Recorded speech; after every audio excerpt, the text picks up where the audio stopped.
dos profetas maiores. Logo após o livro de Jeremias, vai ter aí alguns breves capítulos, esse poema em meio ao sofrimento e ao luto da destruição de Israel pelo Império Babilônico. Nós vamos ler aí Lamentações capítulo 3, do verso 18 a 23, se você pudesse colocar de pé, por favor. Nós realizamos aqui a primeira leitura com todos de pé. Pessoal que está mais ao fundo, minha voz está chegando bem? Só me dá um ok aí. Está na bênção? Amém. Graças a Deus. Nada vai nos impedir. Amém, irmãos? Então preste muita atenção. Nós vamos ler aqui um texto, 18 ao 23.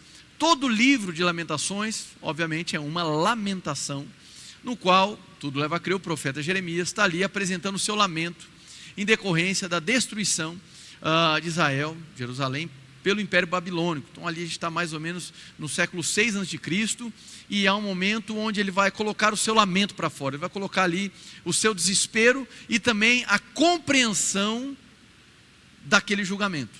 Então é um poema, né, que dividido em partes, que traz o lamento pela destruição, a assimilação, a compreensão das razões da destruição, ou seja, o pecado acumulado de Israel atraindo para si juízo, mas também no meio disso tudo a esperança que há mesmo em meio ao lamento. Glória a Deus. A gente não vai ficar nesse livro, mas ele vai compor ali o nosso solo inicial para trabalhar a mensagem. Então preste muita atenção nessa leitura. Lamentações capítulo 3, do verso 18 em sequência. Por isso digo, meu esplendor já se foi, bem como tudo o que eu esperava do Senhor.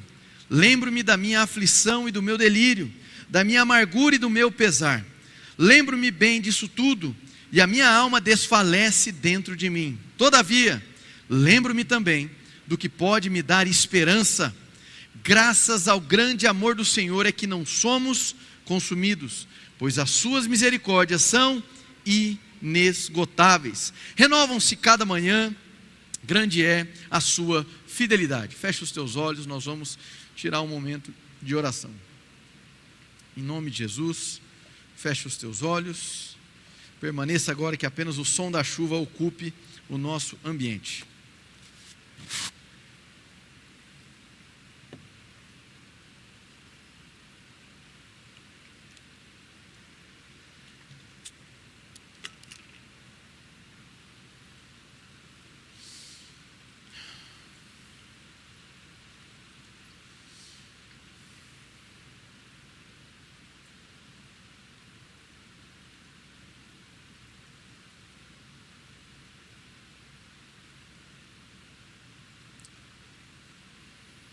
Graças a Deus, graças a Deus, graças a Deus. Senhor, em nome de Jesus, nós nos apresentamos aqui, Pai, como igreja, reunidos numa mesma fé, no mesmo Espírito. E nessa oração, Senhor, nós te pedimos que nos ajude, Pai, a ouvir a Tua voz, a perceber o vento do Teu Santo Espírito nessa noite. Senhor, nós estamos aqui reunidos como igreja, Pai, em reverência, em temor santo à Tua presença. Senhor, tudo mais que vai além da sua presença não é essencial, assim como é o Senhor nas nossas vidas. Senhor, nos ajude não apenas a receber informações, mas a reconfigurar a nossa mente. Senhor, que a nossa exposição aqui diante das Escrituras e em meio aos louvores e orações não seja, Pai, algo automático, mecânico, uma casualidade. Senhor, que nós venhamos a tratar como especial cada encontro comunitário. Que haja, Senhor, máxima consideração, não por conta do pregador, do cantor, de quem está em evidência humanamente falando, mas, Senhor, que haja consideração à Tua presença, Pai. Se nós nos achegamos até aqui, Pai, não foi para convencer o Senhor a vir até nós. Se nos achegamos até aqui é na certeza de que o encontro já havia sido providenciado por Ti. E é nessa santa expectativa que nós nos lançamos nessa noite, na certeza de que é o Senhor quem faz tudo em todos, de que é o Senhor quem deposita em nós o querer e é do Senhor que vem também o realizar. Senhor, nós trataremos aqui sobre aquilo que ocupa o campo da nossa imaginação, os nossos pensamentos. O Senhor nos ajuda a compreender os estímulos, as sensações, e nos ajuda a redefinir aquilo que tem ocupado aqui a nossa mentalidade.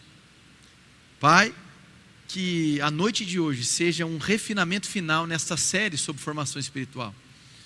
E que os corações aqui, Senhor, queimem de paixão pela sua presença. Senhor, em nome de Jesus, aqui está a sua igreja. Você pode começar a orar agora do seu lugar, querido. Em nome de Jesus, em nome de Jesus. Intensidade, meu irmão, não é dom do Espírito, não vai vir de repente. Intensidade é algo que você exerce. Então seja intenso na sua oração agora. Vamos lá, igreja, vamos lá. Em nome de Jesus, vamos colocar a tua voz agora, dizendo ao Senhor. Se você não está ambientado a fazer isso, simplesmente diga: Senhor, eu quero um encontro essa noite, eu quero ser encontrado por Ti. Sabe, clame isso a Ele, peça ao Senhor para ser encontrado, para ser tocado por Ele. Senhor, em nome de Jesus, nós estamos aqui completamente expostos. Vamos igreja, fique à vontade para orar com entendimento, fique à vontade para orar no Espírito, orar em outras línguas. Fique à vontade para exaltar a Ele ou agradecer a Ele, mas por favor não se distraia, por favor não fique quieto, não espere agora de mim alguma orientação, apenas ore com intensidade. Vamos, igreja.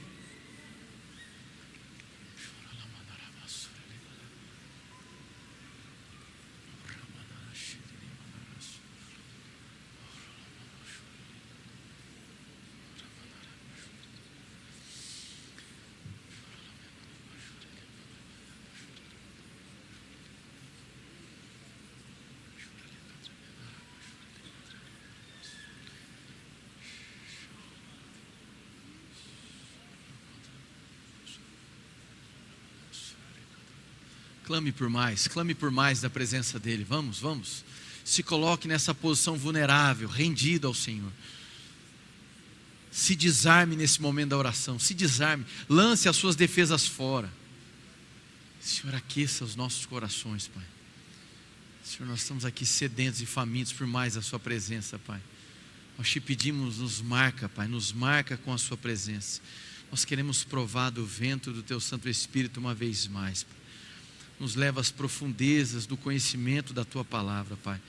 Nós não queremos, Senhor, ficar numa posição passiva, nós queremos interagir com o Senhor, nós queremos reagir ao Senhor. Em nome de Jesus, Pai. Em nome de Jesus, Pai. Não queremos ficar tentando colocar o Senhor como refém de nós. Não, nós é quem nos colocamos reféns de Cristo, Pai. Sabe, coloque as marcas de Cristo em nós nessa noite, Pai. Em nome de Jesus, Pai.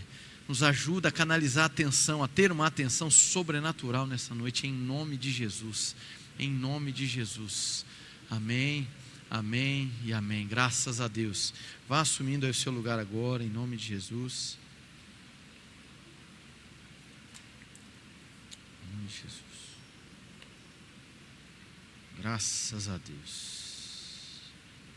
Amém. Amém. Graças a Deus. Aleluia.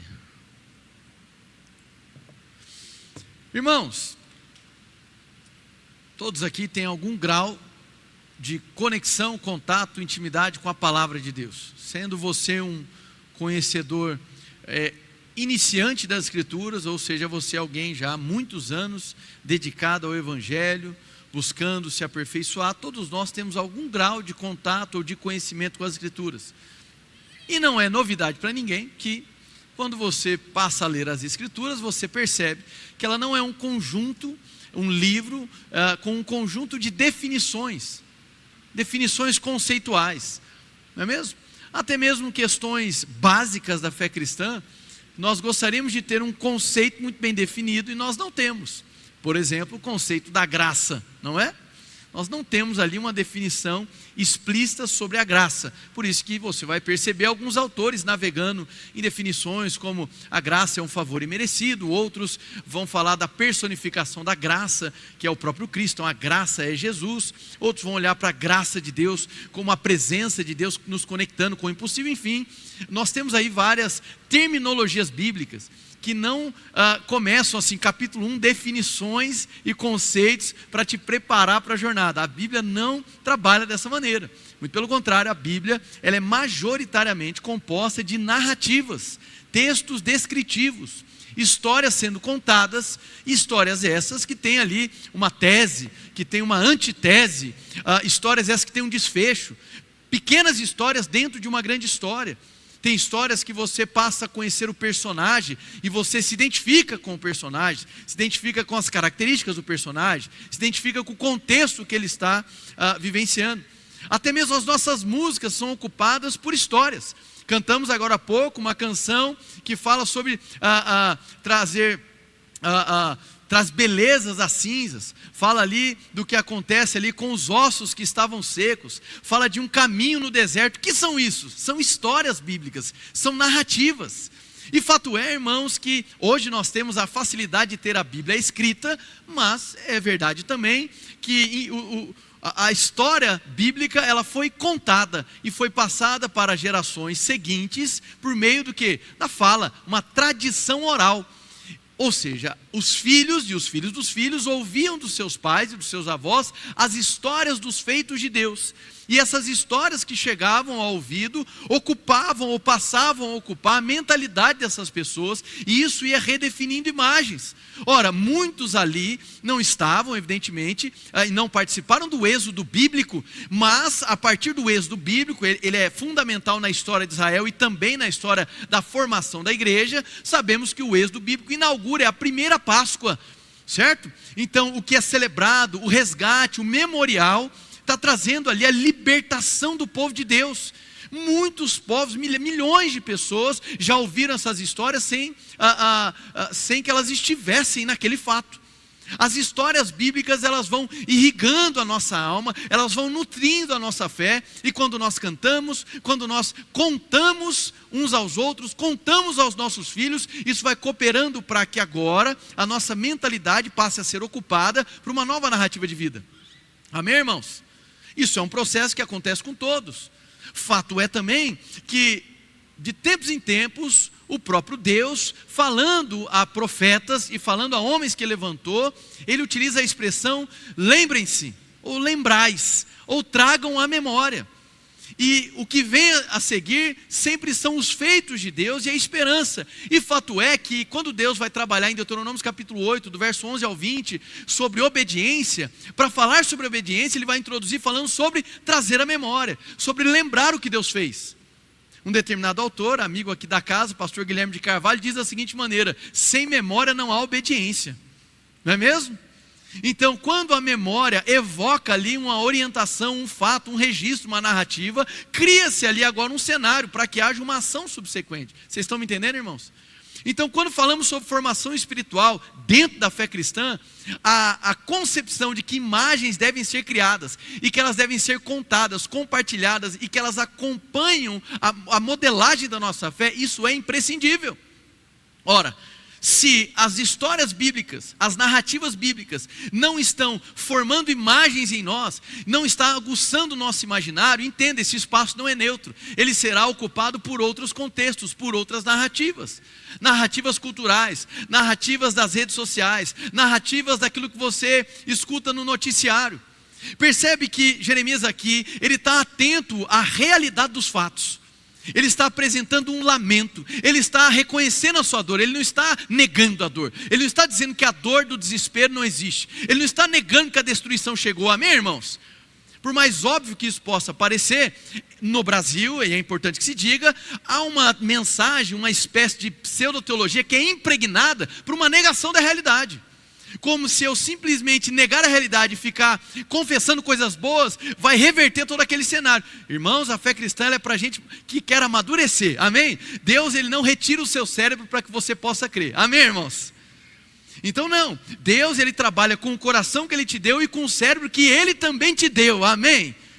Então ser realista é importante, mas porque cremos em Cristo Jesus, nós não paramos no campo daquilo que se vê.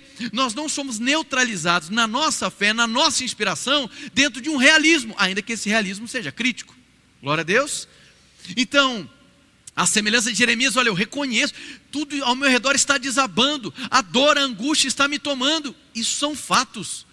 Quando você reconhece fatos da sua vida, irmãos, quando você reconhece dores e desesperos da sua vida, isso você não está sendo uma pessoa incrédula, você não está sendo uma pessoa que está negando a fé, muito pelo contrário, você está agindo como um ser humano legítimo agiria, reconhecendo que o que dói, dói, reconhecendo que o que desespera, de fato nos deixa desesperados. Você está aqui, irmãos?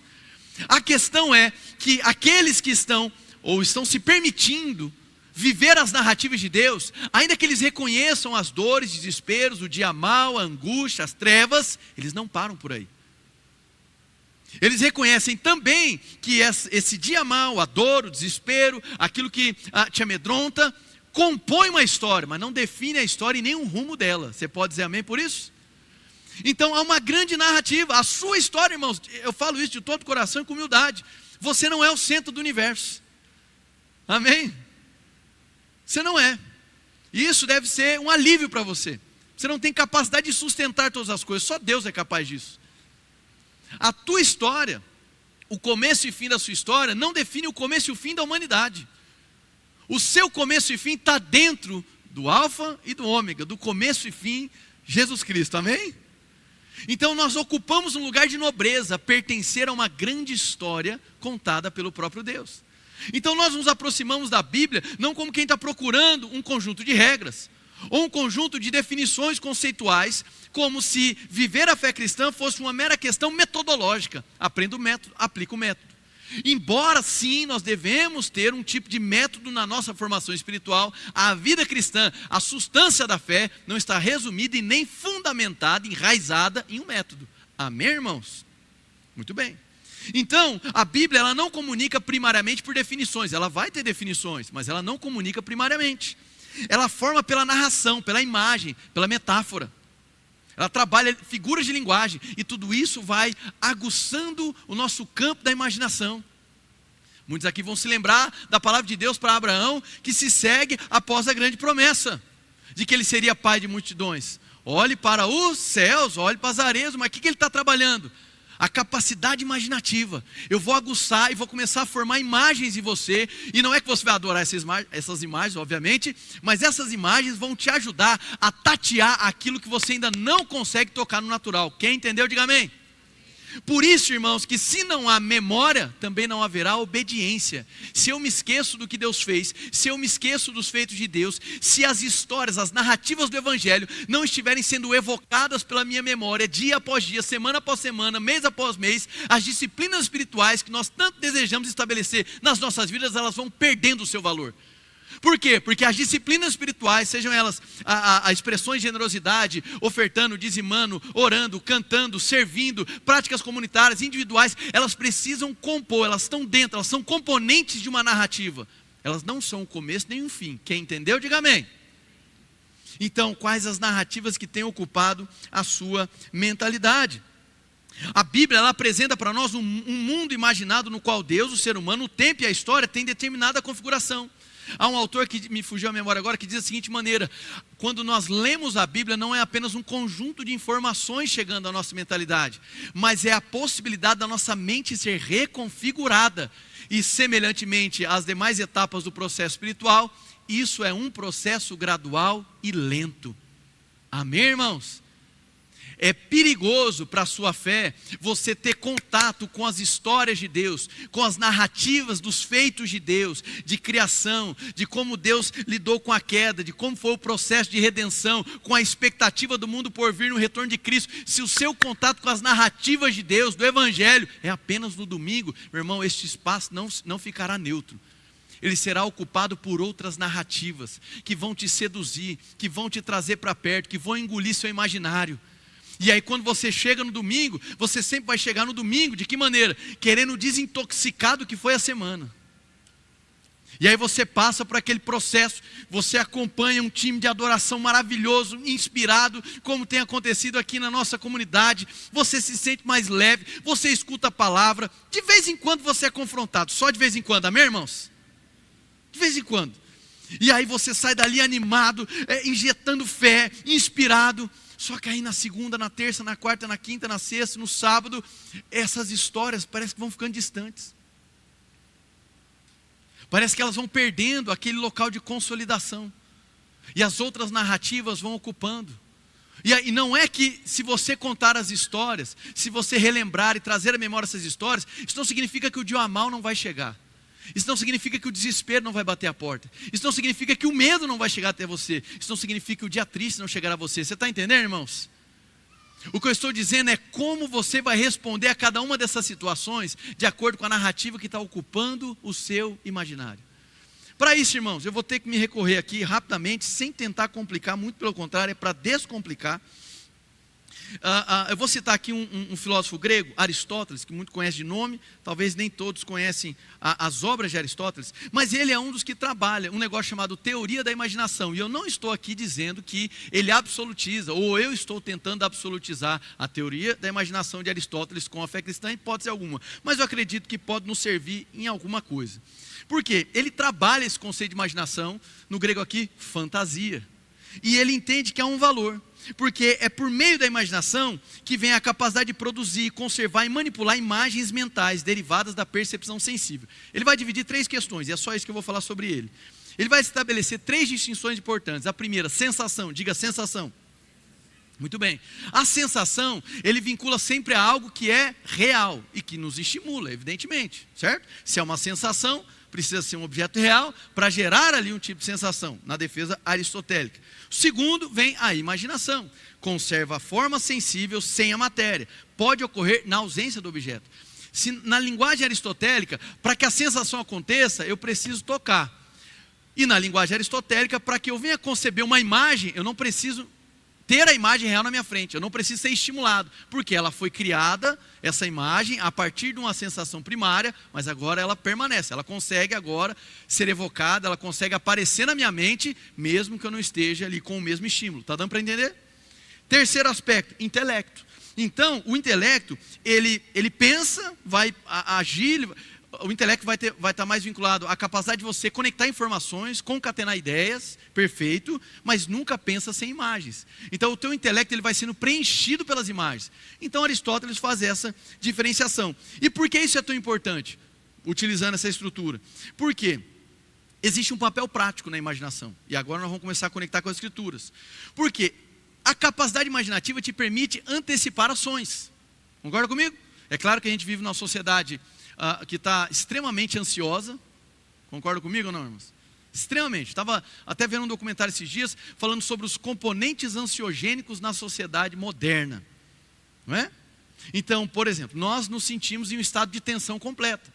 Você já deve ter escutado dos seus pais ou avós: no meu tempo eu saía na rua sozinho, não é? No meu tempo eu andava, sei que, e não sentia dessa maneira.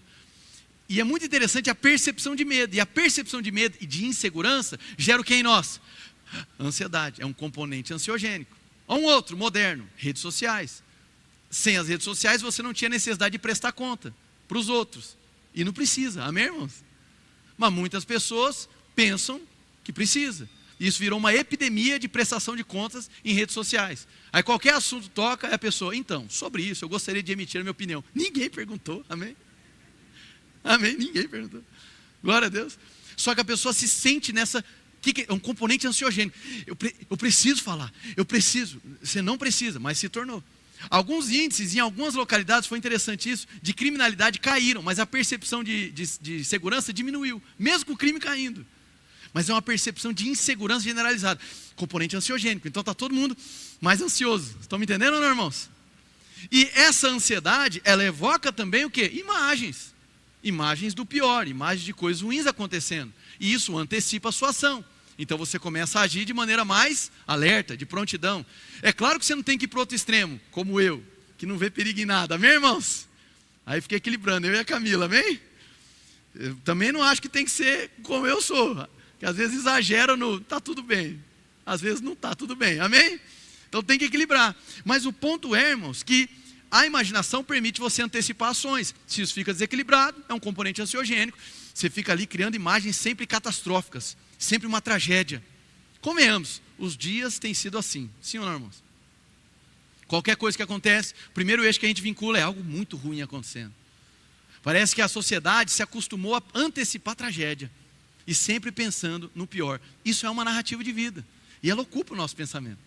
Citei também das redes sociais. Outro ponto importante da imaginação é que ela sustenta o desejo. Lembra que, não me lembro agora se foi na parte 1. Na parte 1 dessa série, eu falei justamente sobre como a gente pode remodelar o que nós desejamos. Reconhecemos que como seres humanos nós desejamos mal. E reconhecemos que Deus tem uma vontade que é boa, agradável e perfeita para nós, amém? Tá, mas como é que então os meus desejos são convertidos aos desejos de Deus para a minha vida? E uma das maneiras é contemplando. Aquilo que você contempla e investe em contemplação, modela o que você deseja. Amém, irmãos?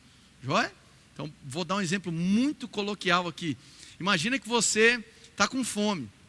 E aí, quando acabar o culto, você começa a entrar ali no aplicativo. E aí você começa a ver ali uma pizza. Você começa a ver um hambúrguer. É ou não é? Aí parece que a salada vai ficando longe assim, ó, vai lá para trás. Não é? Se salada fosse bom, tinha rodízio, não é, irmãos? Como dizem, né? Aí você vai vendo, aquilo vai aguçando. Aí as empresas de marketing sabem que as cores, determinadas cores vão estimular algumas coisas em você. Aí você fica desesperado. Aí você já pensa assim, o mês está começando, então vou gastar o que pode, porque o mês está começando, não é? Aí as coisas vão se combinando. Isso é um problema. Por quê? Aquilo que você enxerga, a imagem que você vai fabricando, e uma vez que ela vai consolidando, ela vai sustentando o seu desejo. Você está conseguindo me acompanhar ou não? Amém? Então percebe? Aquilo que eu lembro, eu preciso da memória para que eu pratique obediência. Deus é taxativo em falar, lembreis, não se esqueçam, lembrai-vos, não se esqueçam. A ceia é também um ato memorial, para trazer a memória. Jeremias estava em meio a um cenário de lamentação, de destruição, ele estava sendo realista, reconhecendo a dor da destruição. Mas ali no meio daquilo tudo, um feixe de esperança, porque trouxe à memória o que trazia esperança, o próprio Deus. Você pode dizer amém, irmãos? Muito bem. Então, é importante a gente entender que há uma distinção entre as imagens mentais que são criadas ou dadas pela própria palavra de Deus, daquelas que são apenas fruto da imaginação ou que está sendo preenchida com as narrativas contemporâneas. Mais uma vez, irmãos, nós somos uma igreja que valoriza um diálogo cultural, a gente valoriza aqui uma espiritualidade ativa, ou seja, não somos escapistas, ok? Que pensa que o cristão tem que ficar represado na igreja e fazendo culto todo dia até ir embora. De jeito nenhum. A nossa maneira de pensar a igreja, e eu acho que esse ano a gente está validando ainda mais, é uma maneira simples de ser igreja. Simples. O processo simples, literalmente. Conhecer a Deus, pertencer à igreja, cooperar com o corpo e reformar a sociedade. Você pode dizer amém? Pronto, é simples a nossa maneira. Então congregue, pertença, esteja num soma, para que você possa de fato ser discipulado. Olha, pastor, estou na igreja Edres e quero ser discipulado. Perfeito, a gente tem mais de 80 casas. Pastor, eu estou na igreja Edres e eu queria um soma na minha casa. Fala com a gente, irmãos. Se você quer trilhar um caminho de discipulado, você vai precisar de um soma. Esse é o nosso caminho. Amém? Agora, tudo isso para quê? Para que você seja um reformador na sociedade. Ora, se você ser um reformador na sociedade, você vai ter diálogo com a sociedade. O que eu quero dizer com isso? Você vai ter que lidar com as narrativas contemporâneas. A questão é você se expor às narrativas contemporâneas completamente desnutrido das imagens de fé, completamente desnutrido das imagens que Deus quer trabalhar no nosso imaginário.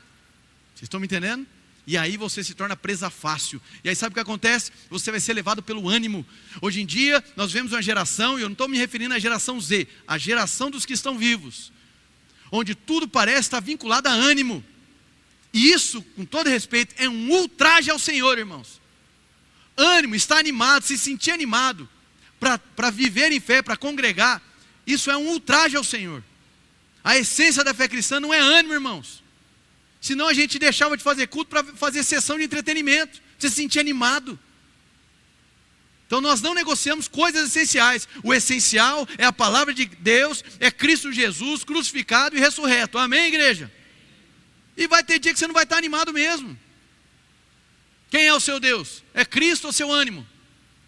Não estou animado, então não vou fazer nada. Isso é coisa infantil.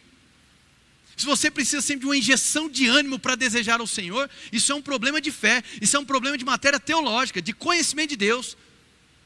Você vai ficar esperando o quê? Todo mundo injetar dopamina em você? A imagem que você tem não é de Cristo, a imagem que você tem é você animado. Não, irmãos. Ânimo não é o centro da fé cristã. Só Cristo ocupa esse lugar, amém? Muito bem. Então, é importante que você compreenda essa relação das Escrituras com o seu campo da imaginação. Você pode abrir a sua Bíblia agora em Romanos capítulo 15, verso 4.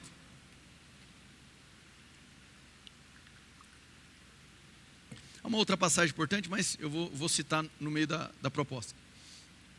Romanos 15:4. Pois tudo que foi escrito no passado, foi escrito para nos ensinar, de forma que por meio da perseverança e do bom ânimo procedentes das Escrituras, mantenhamos a nossa esperança. Conectando com esse texto, não precisa abrir, mas apenas para a gente realmente conectar. Em Lucas 24:27, que é naquele capítulo muito especial que Jesus encontra ali com dois irmãos no caminho de Emaús, o texto vai dizer que Jesus, começando por Moisés e todos os profetas, explicou-lhe o que constava a respeito dele em todas as Escrituras. Olha só que interessante. Começando por Moisés e todos os profetas. O próprio Cristo, quando foi evangelizar, se utilizou da grande narrativa dos feitos do Senhor na história. Porque, irmãos, quando a sua mente começa a ficar aguçada com as imagens que o Senhor é capaz de provocar, com as imagens que as Escrituras são capazes de provocar, isso começa a trabalhar, começa a tocar os seus desejos. Não se lê a palavra de Deus de maneira fria, não se lê a palavra de Deus como se fosse um conjunto de regras ou de definições ou de métodos. É uma história viva do próprio Deus, que tem o próprio Deus como protagonista, e de que uma maneira nobre, sublime, gloriosa e imerecida, Ele nos conecta dentro dessa grande história. Amém, irmãos? Isso faz renovar, isso faz a gente ressignificar a maneira que nós compreendemos o mundo. Então a narrativa bíblica, ela forma a nossa imaginação como? Ao habituar-nos a ver o mundo como criação e não como acaso. Às vezes nós tratamos o mundo que nós vemos com descaso, não é mesmo? Começamos aqui o culto, pastor Jânio falando sobre agradecer.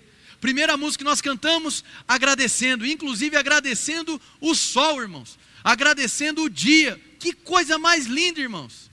Sabe o que é isso? Está trazendo a você, olha, preste atenção, olha ao seu redor. Talvez tudo que você está pensando são nas coisas negativas, no boleto, que são reais. Nas oposições, na ofensa, são reais. Tem que reconhecer a dor de cada uma dessas situações, mas espera, olha ao seu redor. Contempla um pouco. Tem coisas que estão sendo sustentadas que não é pelo teu esforço, são sustentadas pelo próprio Deus. E sabe esse Deus que criou todas as coisas? Esse Deus que fez um novo dia brilhar, esse Deus é o seu Deus. Ele enviou o próprio Cristo para salvar você, sem que você merecesse. Você não fez parte da criação, você é um dos personagens da queda, e ainda assim Ele enviou Cristo para te salvar, perdoar os pecados e inserir você na história que Deus está contando. Amém, irmãos? Isso vai te trabalhando. Isso vai começando a renovar o que ocupa os teus pensamentos. Amém? Então a narrativa bíblica também, ela ensina a gente a imaginar poder como serviço e não como dominação. Olha só como interessante. A partir das narrativas bíblicas, alguns conceitos que nós temos vão sendo ressignificados, remontados. Ora, o que a gente vê de pessoas derrapando em textos como do homem dominar, por exemplo, não é mesmo? Domine ele sobre os peixes. Aí o pessoal pega essa palavra de domínio. Você tem que governar sobre tudo, porque Deus só quer te como cabeça e não cauda. Então não aceite nada que você não seja o dono, o proprietário, o cabeça e etc. Já dá para vender curso, amém, irmãos? O pessoal vai elevando o discurso, você tem que dominar sobre tudo. Só que aí você vai entrando nas narrativas bíblicas e você vai percebendo que o maior é o que serve. Que aqueles que são exaltados pelo Senhor são os humildes. Que os bem-aventurados não são aqueles que estão se sobrepondo aos outros, são os perseguidos. Aí você vai se permitindo entrar nas narrativas, e você vai percebendo que muitas das vezes, perder aqui neste mundo é ganhar com Deus. As narrativas de Deus, remodelando o nosso imaginário, remodelando o significado que nós damos para as definições comuns. Amém, irmãos?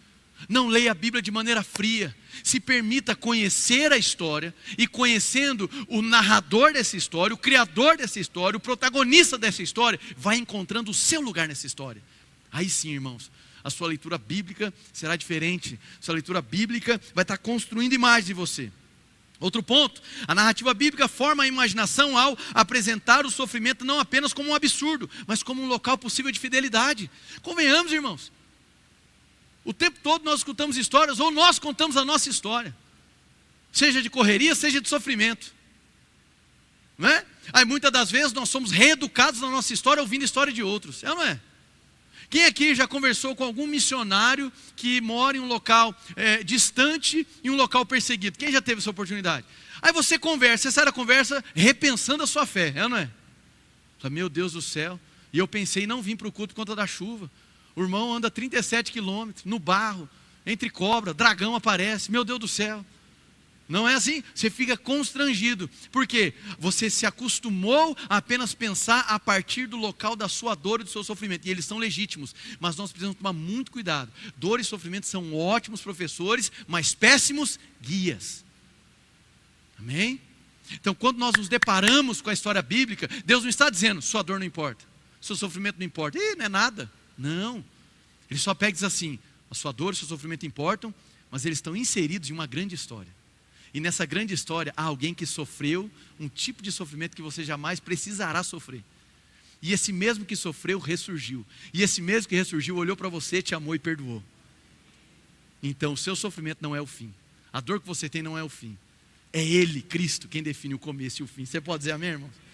Amém? Então, é uma ressignificação do sofrimento. Eu passo a olhar para o sofrimento como uma parte da vida, uma parcela da vida, e não como um resumo da vida. Eu reconheço que sofro, eu reconheço as imagens de sofrimento, nós reconhecemos os traumas, aquilo que nos fere, mas nós não permitimos que governe a nossa vida. Porque ao nos depararmos com a narrativa bíblica, a gente vai percebendo que em meio ao sofrimento, Deus se fez presente. Em meio ao sofrimento, Ele demonstrou a sua fidelidade. Em meio ao sofrimento de pessoas absurdas. Eu sei que pessoas gostam de pegar as histórias triunfantes, né? Ele que estava preso se tornou o governador do Egito. Aquele que estava dessa maneira agora foi alçado a uma posição de liderança. Mas tem outras histórias também, que o fim não é tão semelhante a nível de triunfo, mas o triunfo maior é que Deus permaneceu com aqueles homens. Deus permaneceu com aquelas mulheres. Aí você pega uma história como de uma prostituta chamada Raabe. E ela era apenas uma prostituta. E Deus vai redefinindo a história dela, vai colocando ela dentro de uma macro história, meu irmão. E agora ela tem um papel central no processo ali de todo Israel assumir a sua terra prometida. E agora essa mulher começa a participar ali da construção genealógica da qual viria o Messias. Só Deus é capaz de recontar histórias, irmãos. Então nós nos deparamos com o sofrimento de uma maneira diferente. A narrativa bíblica forma imaginação ao fazer-nos imaginar a vida humana como parte de uma história maior, como eu já disse, aliança, redenção e esperança. Então, irmãos, quando falamos sobre formação espiritual, não é uma fuga da imaginação, não é um negacionismo da realidade, em hipótese alguma. Todo mundo aqui lida com a dificuldade de gerir o tempo. Todo mundo aqui lida com os insucessos na tentativa de aplicar disciplinas espirituais. Por isso a gente está tentando remodelar o entendimento para que você possa treinar essas disciplinas na sua vida e não mais negá-las, né? Ou ficar com sensação de fracasso. A formação espiritual, portanto, não é uma fuga da imaginação, mas a sua redenção e a sua disciplina. Amém? Bom, ainda, se você estiver anotando, eu vou passar por 5 pontos importantes aqui, para a gente já começar a finalizar, amém? Amém. Então, nós lemos aí em Romanos 15:4, né? Tudo que foi escrito no passado, foi escrito para nos ensinar, a fim de que pela perseverança e pelo encorajamento das Escrituras, tenhamos esperança. Diga bem forte, esperança. Então, primeiro ponto, a narrativa bíblica como imaginação formadora. Percebe que Paulo não está apenas transmitindo uma informação. Está aqui essa história, está aqui esse conhecimento, está aqui essa definição. Não. Vamos trazer à memória aqui os feitos do Senhor. E olhando para os feitos do Senhor, isso vai abrir em nós um horizonte de esperança. Amém, irmãos? Amém? Busque agora, tente trazer a sua mentalidade agora. A primeira vez que você se deparou com o Evangelho, a primeira vez que você escutou uma pregação, talvez você enxergava o fim da sua vida naquele dia. Talvez você já não via motivação, senso existencial. Mas aí o Evangelho foi pregado. E parece que abriu um escopo agora na sua alma. E agora, peraí, a vida não se resume mais às minhas dores, às minhas perdas. A minha vida agora não se resume mais ao meu sofrimento. A minha vida não se resume mais ao que eu sou bom, ao dinheiro que conquistei, a posição que eu tenho na sociedade. Nossa, tudo isso é pequeno demais para uma grande história que eu seria incapaz de ser o protagonista. A história da redenção, a narrativa do Evangelho. Você pode dizer amém, irmãos? E ali você passa por um choque. Não há como mais agora destituir essa imagem. Se você concebeu isso, Cristo morreu por mim naquela cruz agora. se essa imagem, se essa história não for reforçada, se essa narrativa for deixada de lado, apenas ser lembrado vagamente aos domingos, sabe, num senso meio mecânico, automático, irmãos, por mais que você reconheça a realidade dessa imagem, parece que ela vai perdendo a força para poder gerar em você transformação. Daí a frieza, daí a insensibilidade espiritual. O que eu estou buscando dizer de maneira muito clara e taxativa é: irmãos, não há vida cristã, não há formação espiritual que resista a um tipo de cristão que só assimila a palavra no domingo como mera informação. Você vai ficar desnutrido espiritualmente. Essas imagens que são evocadas pelos louvores, pela mensagem, esse amor que é compartilhado na recepção da igreja, no final, tudo isso, irmãos, não é uma espécie de vírgula que acontece aos domingos. É a possibilidade que Deus está ofertando a todos nós, de começar a olhar a vida, de olhar a narrativa das nossas vidas, a partir de um prisma diferente. Daí as disciplinas começam a ganhar contexto. Temos falado de maneira insistente aqui na série, que as disciplinas espirituais, elas não garantem o fruto, mas elas criam espaço para Deus agir. Amém? Muito bem. Então, primeiro ponto é esse: a fé cristã nasce quando aprendemos a ver o mundo de novo, à luz da história de Deus. Segundo, a escritura não é apenas informação, mas reconfiguração. Há um autor que eu gosto muito, chamado Eugene Peterson, já faleceu, a biografia dele é bem chocante, e um dos livros dele, o título é maravilhoso. Olha o nome do livro: Coma este livro. Amém?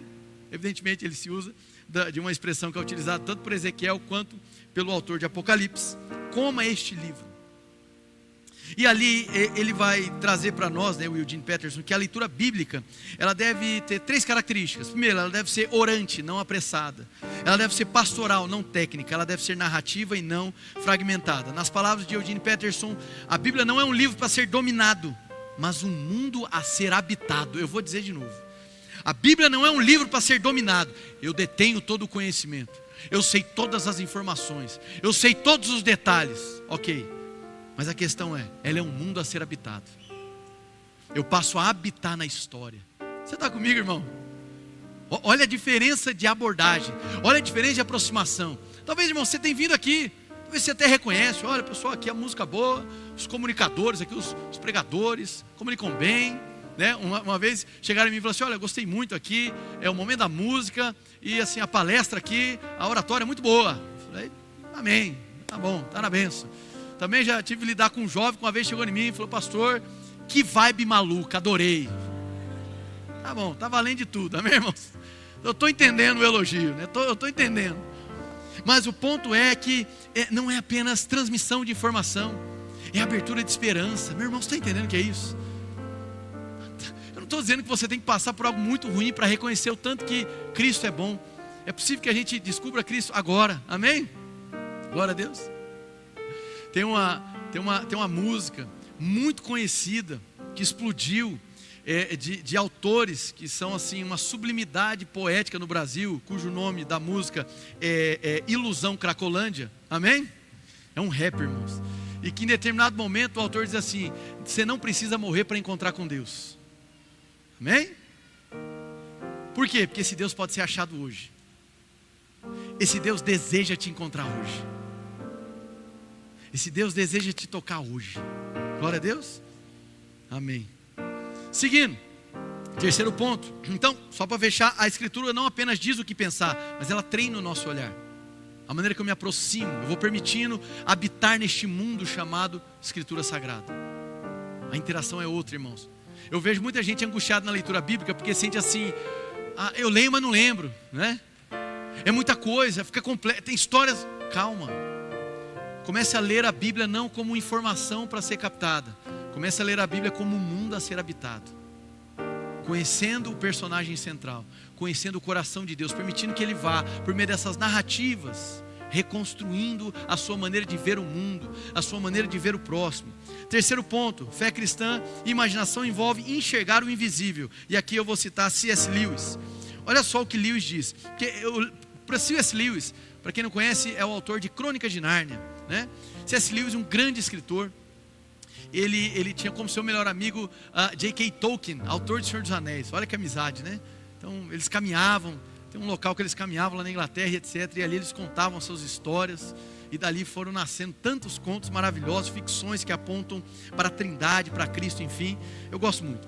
E ele entendia a imaginação como um órgão de significado. Irmãos, entenda a importância de uma mensagem que fala sobre a capacidade imaginativa do indivíduo. Hoje em dia as nossas crianças estão tendo a sua imaginação, ao invés de serem aguçadas, está sendo suprimidas. As nossas crianças, elas estão perdendo o sabor da vida. Amém? Quase que sai uma piada aqui, mas não vai sair, amém? Não cabe, amém? Mas elas estão perdendo o desfrute da vida. Senão esse negócio fica aqui, irmão, amém? Elas estão perdendo a alegria, não estão conseguindo enxergar as coisas. Por quê? Imaginação totalmente suprimida. E às vezes a gente se acostumou com esse racionalismo, entende? Que é frio, é apenas um conjunto de conceitos. E sem perceber, às vezes reduzimos as histórias bíblicas a um conjunto de conceitos, fazeres e deveres. Mas Henrique, não existem aí deveres cristãos? Claro que sim, mas eles estão dentro de uma grande narrativa. Amém, irmãos? A sua abordagem importa. Palavras de Lewis: eu acreditava no cristianismo como acreditava que o sol havia nascido, não apenas porque eu via, mas porque por meio dele eu via todas as outras coisas. Amém?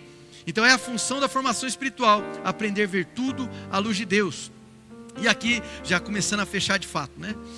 Um outro autor que a gente trabalhou muito na série, James K. Smith. Recomendo fortíssimo as literaturas de James K. Smith.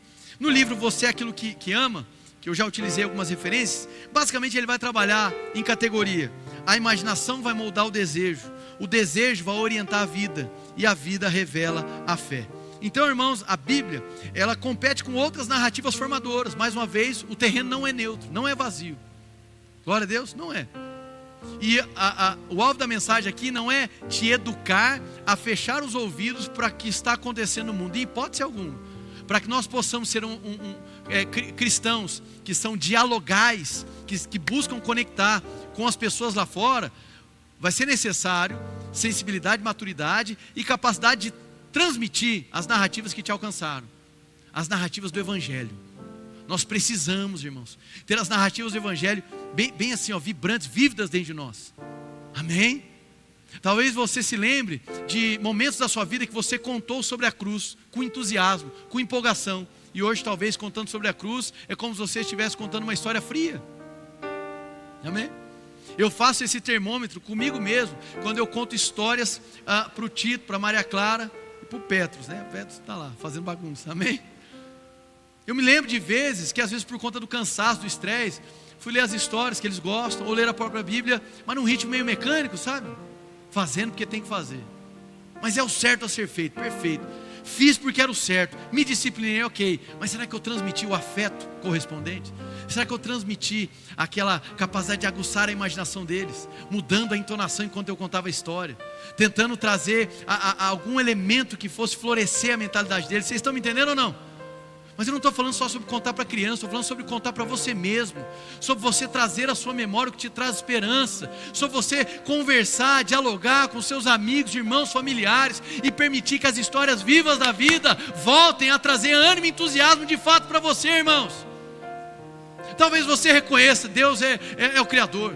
Talvez você aceite, não, Jesus realmente morreu, ressuscitou, e trate isso como matéria fria, irmãos. Que nós venhamos a nos arrepender essa noite de contar a história da cruz de Cristo com uma frieza, como se você estivesse ensinando uma matéria qualquer. As narrativas do Evangelho são as narrativas que salvaram as nossas vidas. E se isso não coloca o nosso coração em chamas, se isso não gera em nós lágrimas verdadeiras, irmãos, tem alguma coisa de muito errado com aquilo que chamamos de espiritualidade. Amém? É necessário voltar para a posição que nós nunca deveríamos ter saído, de rendição, prostrados ao Senhor, pedindo a Ele pelo fogo dEle, pedindo a Ele pela presença dEle que marca, que constrange. Nós valorizamos fé e intelectualidade, mas nunca, irmãos, a intelectualidade, ou aquilo que se concebe como ser intelectual, deve assumir a dianteira. Senão você vai se tornar um racionalista, vai entrar na rota do iluminismo, tratar tudo como, sabe de uma coisa, relação de causa e consequência científica. Irmãos, não é assim. Nós temos um Deus que governa todas as coisas. Se permita ser amado por Ele. Às vezes as imagens fixas que você tem criado, que nós temos criado, do contemporâneo, desse cientificismo que nós vivemos, está impedindo a gente de chorar de novo, de clamar de novo, de se render de novo, de confessar os pecados, de se arrepender. E aí sim, daí vai brotar um ânimo diferente. Ministros de músicas não são animadores de auditório, tampouco pregadores, irmãos. Tampouco pregadores. Amém? Não. Estamos aqui para contar as histórias de Deus e permitir que essas imagens vá cooperando para que a gente possa reconfigurar a nossa mente. Então, formação espiritual é aprender a amar o que Deus ama. A gente falou isso na primeira mensagem: amar o que Deus ama, odiar o que Ele odeia, ser como Cristo. E isso passa inevitavelmente pela nossa imaginação. Então a formação espiritual cristã acontece quando a palavra de Deus desce da mente ao coração, do coração ao desejo, remodelando do desejo à prática. A Bíblia não apenas informa sobre Deus, ela nos ensina a imaginar a vida com Deus. Amém? Ao sermos imersos na narrativa bíblica, nossa visão de Deus é purificada, nossa leitura do mundo é redimida e nossa identidade é restaurada. Então formar-se espiritualmente é aprender a enxergar a realidade como Deus a vê e a viver de acordo com essa visão.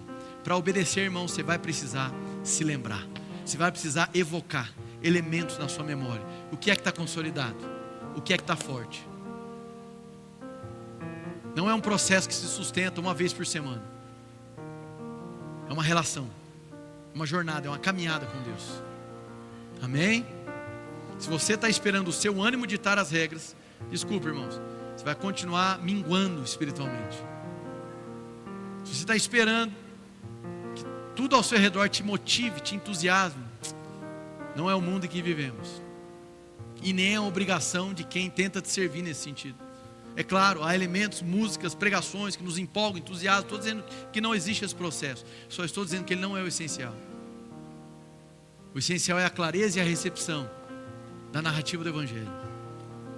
A certeza de que Deus está reconfigurando a sua mentalidade e construindo algo novo. Romanos 12:2, esse é de fato o último texto. Não se amoldem ao padrão deste mundo, mas transformem-se pela renovação da sua mente, para que sejam capazes de experimentar e comprovar a boa, agradável e perfeita vontade de Deus. Percebe que é algo processual?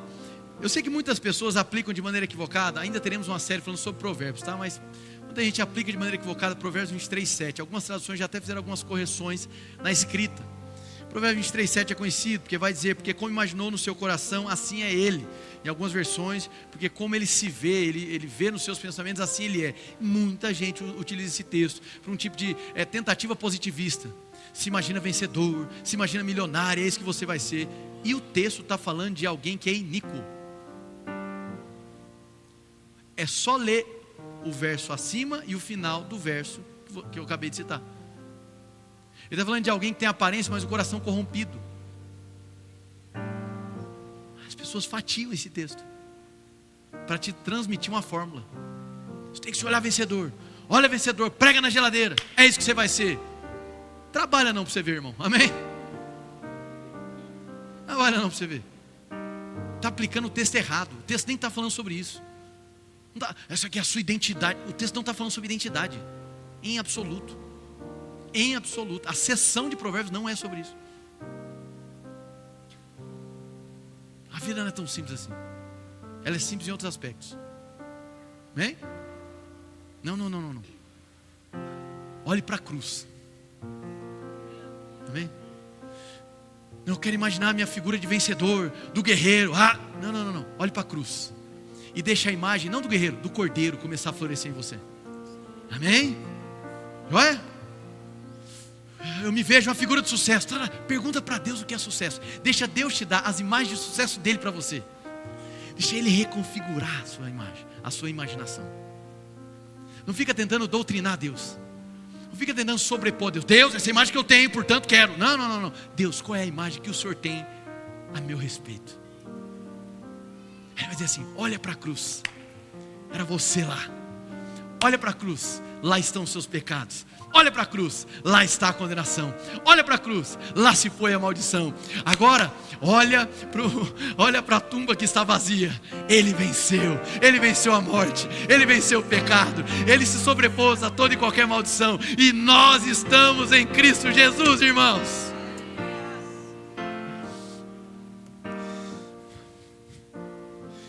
Não se amoldem ao padrão deste mundo. Há um molde. Mas transformem-se pela renovação da sua mente, para que sejam capazes de experimentar e comprovar a boa, agradável e perfeita vontade de Deus.